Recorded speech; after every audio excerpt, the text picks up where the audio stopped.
نحمده ونسلم على رسوله الكريم أما بعد فأعوذ بالله من الشيطان الرجيم بسم الله الرحمن الرحيم قل إن صلاتي ونسكي ومحياي ومماتي لله رب العالمين وقال الله تبارك وتعالى في مقام آخر فأقم وجهك للدين حنيفا فطرة الله التي فطر الناس عليها لا تبديل لخلق الله ذلك الدين القيم ولكن أكثر الناس لا يعلمون صدق الله العظيم وصدق رسوله النبي الكريم ونحن على ذلك لمن الشاهدين والشاكرين والحمد لله رب العالمين۔ میرے واجب الاحترام میرے بھائیوں، بزرگوں اور دوستوں، آج میں آپ حضرات کے سامنے فضائل قربانی کے حوالے سے چند باتیں عرض کرنا چاہتا ہوں۔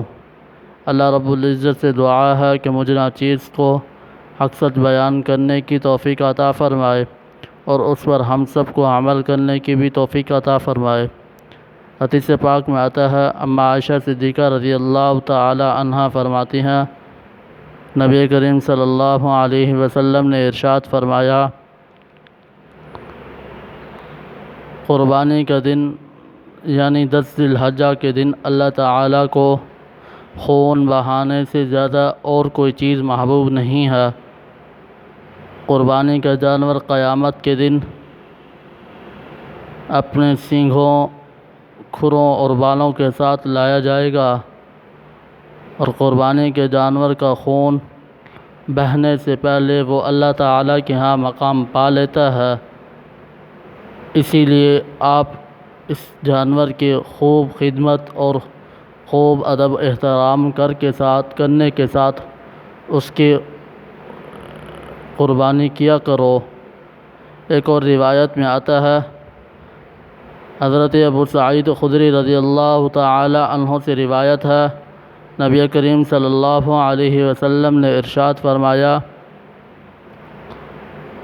اے فاطمہ اٹھو، اپنے قربانی کے جانور اور ذبح کے وقت اس کے پاس موجود رہو، کیونکہ اس لیے کہ جانور کا خون بہنے سے پہلے اللہ تعالیٰ تمہارے سارے پچھلے گناہ معاف فرما دیتے ہیں۔ اما عائشہ فاطمہ الزہرا رضی اللہ تعالی عنہا فرماتی ہیں، یا رسول اللہ صلی اللہ علیہ وسلم، کیا یہ فضیلت جو آپ نے ارشاد فرمائی، یہ فضیلت ہم اہل بیت کے لیے ہے یا پورے تمام مسلمانوں کے لیے ہے؟ میرے آقا نامدار حضرت محمد مصطفیٰ صلی اللہ علیہ وسلم نے ارشاد فرمایا، اے بیٹی، یہ فضیلت اہل بیت کے لیے بھی ہے اور باقی تمام مسلمانوں کے لیے بھی ہے۔